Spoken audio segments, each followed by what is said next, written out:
Hello မင်္ဂလာပါကျွန်တော် Code Cloud က100 Days of Cloud AWS Practice Challenge လေးကိုလုပ်လာခဲ့တာဒီနေ့နဲ့ဆို46ရက်ရှိပေါ့နော်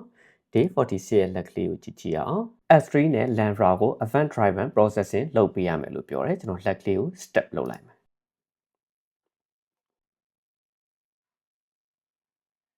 Okay လက်ကလေး ready ဖြစ်ပြီဆိုတော့ကျွန်တော်ကြည့်ကြည့်အောင်ဒီနေ့မှာကျွန်တော်တို့ကို S3 bracket ကလေးတစ်ခုအရင်ဆုံး create လုပ်ခိုင်းတယ်ပေါ့နော် public bracket ကလေးတစ်ခုလုပ်ရမယ်ပြီးတော့လို့ရှင် private bracket လုပ်ရမယ်ပြီးတော့ lambda function တစ်ခု create လုပ်ရမယ်လို့ပြောတယ်အဲ့ဒီ lambda function မှာသုံးရမယ် role လေးလည်းကျွန်တော်တို့ create လုပ်ရမယ်အဲ့ role မှာလိုအပ်တဲ့ permission လေး attach ဆွဲပေးရမယ်ပေါ့နော်ပြီးတော့အဲ့ lambda function အတွက် code ကလေးကိုဒီမှာပေးထားတဲ့ root directory ထဲမှာလို့ပြောတယ်ဒီမှာ lambda function.py ဆိုတဲ့ file လေးပေါ့ဒီကောင်လေးကိုကျွန်တော်တို့သုံးလို့ရတယ်ဒီထဲမှာကျွန်တော်တို့တချို့ variable လေးတွေ replace လုပ်ပေးဖို့လိုတယ် DynamoDB table name ရဲ့နောက်ပြီးတော့ S3 bracket ပေါ့နော် private bracket ရဲ့ name လေးရဲ့ဒါလေးကျွန်တော်ထည့်ပေးရမယ်ပြီးတော့ကျွန်တော်တို့ DynamoDB လည်း create လုပ်ဖို့လိုတယ် DynamoDB လည်း create လုပ်ပြီးပြီဆိုလို့ရှိရင်တော့ကျွန်တော်တို့ဒီမှာရှိနေတဲ့ simple.zip ဆိုတဲ့ file လေးကိုကျွန်တော်တို့ရဲ့ public bracket ထဲကို upload တင်ပေးရမယ်upload တင်လိုက်တယ်ဆိုလို့ရှိရင် upload တင်လိုက်တဲ့ event တစ်ခုရှိလာမယ်ပေါ့နော် S3 မှာအဲ့ event ကို trigger လုပ်ပြီးတော့ကျွန်တော်တို့ရဲ့ lambda function လေးက run ရမယ်အဲ့လိုကျွန်တော်တို့ run သွားတယ်ဆိုလို့ရှိရင်ကျွန်တော်တင်လိုက်တာတော့ public bracket အဲ့ကောင်လေးကိုဒီ function ကနေတစ်ဆင့် private bracket ထဲကို copy ကူးပေးလိုက်မယ်ပြီးတော့အဲ့ log တွေကိုလည်း DynamoDB မှာရေးထားလိုက်မယ်ဒီကောင်လေးရောက်လာတယ်ဆိုတော့ကျွန်တော်တို့အဆင်ပြေပြီပေါ့ Okay အဲ့ဒါဆိုကျွန်တော်လက်ကလေးကိုလုံးလို့ရအောင်လို့ console ထဲကို login ဝင်လိုက်မယ်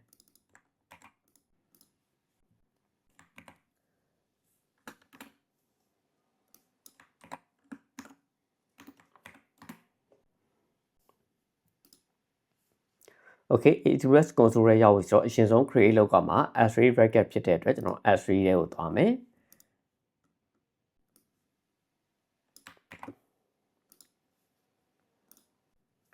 Okay ကျွန်တော်ဒီမှာ bracket ကလေး create လုပ်မယ်ဘာမှကျွန်တော်မပြင်ဘူးဒီတိုင်းပဲတမ်းပြီး create လုပ်လိုက်မယ်ဒါကကျွန်တော်တို့အတွက် public bracket ပြီးတော့လို့ရှိရင် private bracket လည်းတစ်ခု create လုပ်မယ်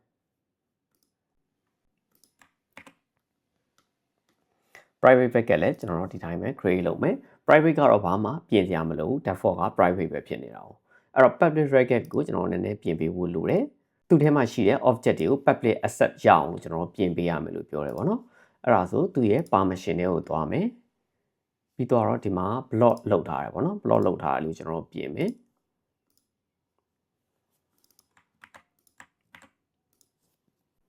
Okay ဒါဆို block တော့မလုပ်တော့ဘူးဒါပေမဲ့ allow လုပ်ဖို့ကျွန်တော် policy ရေးပေးဖို့လိုတယ်အဲ့တော့ဒီမှာ active ဆိုပြီးတော့ policy လေးရေးမယ်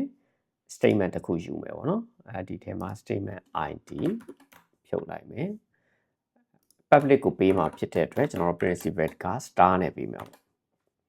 effect ကတော့ allow လုပ်မှာ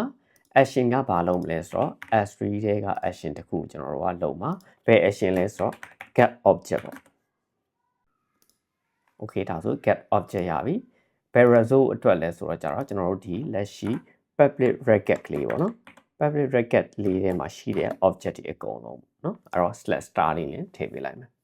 ဒါဆိုရင်တော့ policy လေးလည်းရပြီ Okay policy လေးရပြီဆိုတော့ဒီ bracket လေးက public ဖြစ်ရလားကျွန်တော် file လေးတစ် file လောက်စမ်းတင်ကြည့်အောင် f file ဆိုပြီးတော့ကျွန်တော်ဒီမှာ test file လေးတစ် file တင်လိုက်မယ်ပေါ့နော်ဒါလေးကို upload လုပ်လိုက်မယ်ပြီးတော့ဒီကောင်လေးကျွန်တော်ဖွင့်ကြည့်အောင် Okay သူရဲ့ object URL လေးရပြီဒါလေးကိုကျွန်တော် browser ပေါ်မှာဖွင့်ကြည့်မယ်file လေးပွင့်တယ်ဗောနော်အဲ့ဒါမပြောင်းဒါဆိုတော့ဒီ file လေးက public ဖြစ်တယ်ဗောဒါဆိုကျွန်တော်တို့ public bracket ကလေးလည်းအဆင်ပြေသွားပြီ private bracket ကတော့ပြင်စရာမလိုဘူးဗောနော်ဒါဆိုကျွန်တော်တို့ဒီနှစ်ဆင့်ပြီးသွားပြီ lambda function create လုပ်မယ်အဲ့တော့ lambda function create လုပ်မယ်ဆိုလို့ရှိရင်ကျွန်တော်တို့ lambda execution row ကိုအရင် create လုပ်လိုက်မယ်သူက row တစ်ခုပေးခိုင်းတယ်ဗောနော်အဲ့တော့ကျွန်တော်တို့ lambda ရဲသွားမယ်ကျွန်တော် create function ကိုနှိပ်မယ် function name ပေါ့နော်sorry function create မလုပ်ခင်ကျွန်တော်တို့က row အရင် create လုပ်ကြမှာအဲ့တော့ im console ရဲသွားလိုက်မယ်အဲ့တော့ im console ထဲမှာကျွန်တော်တို့ဘယ်အတွက်လဲဆိုတော့ lambda အတွက်သုံးမယ် row လေးပေါ့နော် next နေမယ် permission တွေကျွန်တော်တို့ attach တွဲပေးမယ်အဲ့တော့ S3 ကိုကျွန်တော်တို့က file သွားပြီးတော့ write ဖို့လိုတယ်ပေါ့နော် S3 full accept ပဲပေးလိုက်တော့မယ်နော်အမှန်ဆိုတော့ကျွန်တော်တို့ကဒါ private bracket ကို right accept ပေးရမယ် public bracket ကို re accept လောက်ဆိုလုံလောက်တယ်ပေါ့နော်ဒီလိုမျိုးကျွန်တော်တို့ပေးရင်ရတယ်အခုကတော့ကျွန်တော် full accept ပဲပေးလိုက်တော့မယ် S3 full accept ပေးမယ်ကိုကတော့ DynamoDB မှာလည်းသူက data ရေးမှာပေါ့နော်အဲ့တော့ DynamoDB ကိုလည်းကျွန်တော် full accept ပေးလိုက်မယ်ပြီးတော့ basic lambda execution rule လေးလည်းပေးလိုက်မယ်ပေါ့နော်ဒါမှသူနဲ့သက်ဆိုင်တဲ့ cloud web မှာ log ရေးတာတော့ပေါ့လုပ်လို့ရအောင် okay ဒီ permission 3ခုကျွန်တော်ထည့်ပေးလိုက်မယ်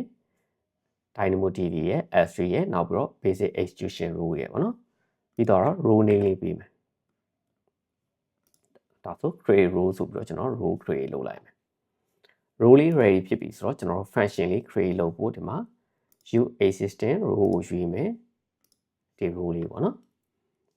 အဲကျွန်တော်တို့ function name ပေးရမယ်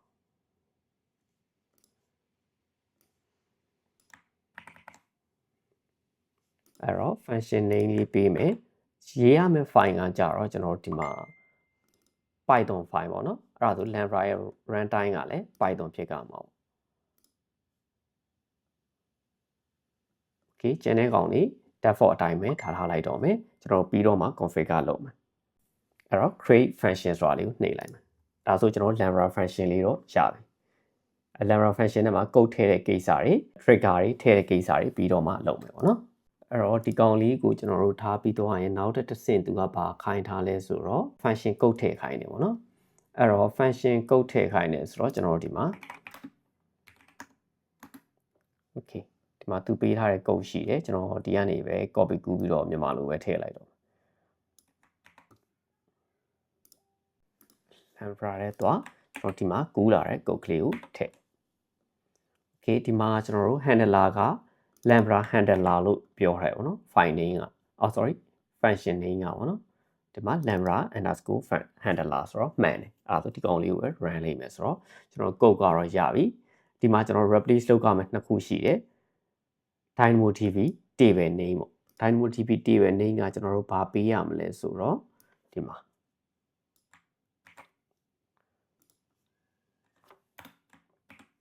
okay နောက်ပြီးတော့နောက်ထပ် replace လုပ်ရမှာက private bracket name ပေါ့ private bracket name ကကြတော့ဒီမှာ private okay bracket name လေးလည်းရပြီဆိုတော့ကျွန်တော်တို့ deploy လုပ်လိုက်တော့မယ်ဒါဆို code clear ကတော့ ready ဖြစ်ပြီ code clear ready ဖြစ်ပြီဆိုတော့ကျွန်တော်တို့ကြံတာက DynamoDB table လေး create လုပ်ပေးဖို့လိုတယ်အဲ့တော့ကျွန်တော်တို့ Dynamo ထဲသွားမယ်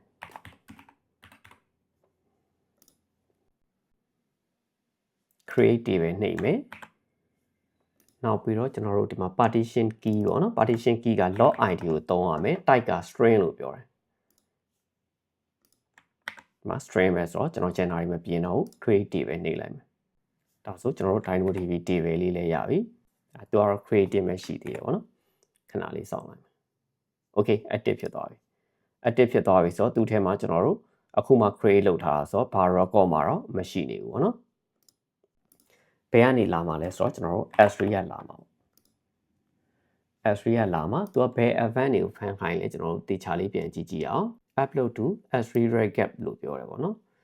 အဲ့တော့ this function should be trigger by upload to S3 လို့ပြောတယ်ပေါ့နော်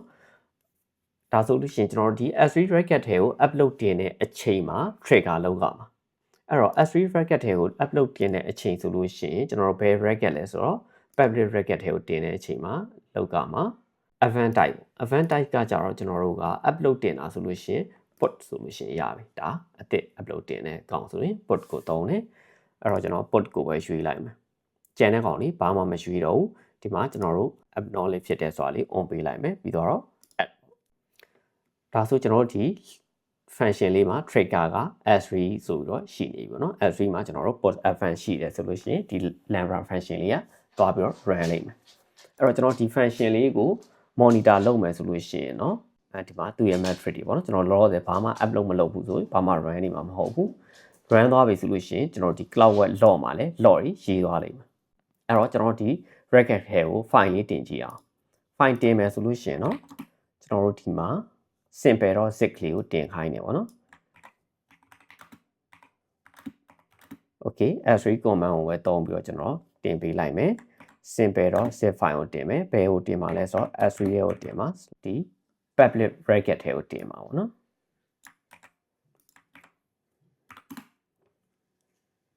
okay ဒါဆို public bracket ထဲကိုကျွန်တော်တို့ file လေးတော့ရောက်သွားပြီအဲ့အချိန်မှာ private bracket ထဲကိုကျွန်တော်တို့မတင်လိုက်ဘူးဒါပေမဲ့ file ကခဏနေရောက်လာတယ်ပေါ့နော်အော်ဒီမှာရောက်နေပြီ public ထဲမှာတော့နှစ် file ရှိတယ်ပေါ့နော်ကျွန်တော်ပထမစမ်းတင်ထားတဲ့တစ် file ဒါမလို့ဖြတ်လိုက်မယ်နော်ဒါလေးကတော့ကျွန်တော် public ဖြစ်မဖြစ်စမ်းထားတဲ့ file လေးပေါ့ okay ဒီ file လေးကျွန်တော် file အသစ်တင်တဲ့အချိန်မှာတော့သူက event trigger သွားတယ်အဲ့ဒီအတွက် lambda function က run နဲ့ run ပြီးတော့ကျွန်တော် private bracket ထဲကိုပါဒီ file လေးကိုတင်ပေးလိုက်တယ်ပြီးတော့ကျွန်တော်တို့ဒီမှာ lambda function ရဲ့ log ထဲမှာကျွန်တော်တို့ refresh လုပ်ပြီးကြည့်အောင်log string လည်းရေးသွားတယ်ပေါ့နော်ဒါ function စ run ပြီဆိုတာနဲ့ log တွေရေးတယ်အဲဒီမှာတော့ဒါကကျွန်တော်တို့ Python code ထဲရေးထားတဲ့ log တွေပေါ့ပြီးတော့ success ဖြစ်တယ်လို့လည်းပြောတယ်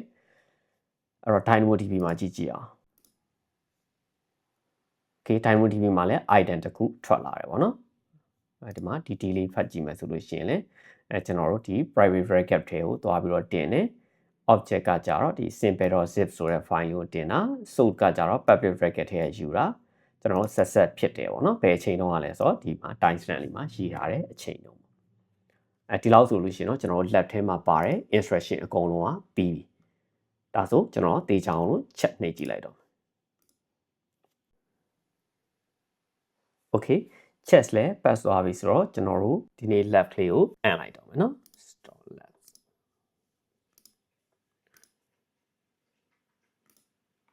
ဟုတ်ကဲ့အခုလိုအချိန်ပေးပြီးကြည့်ပေးကြတာကျေးဇူးတင်ပါတယ်ကျွန်တော်တို့ day 47မှာပြန်ဆောင်ကြမယ်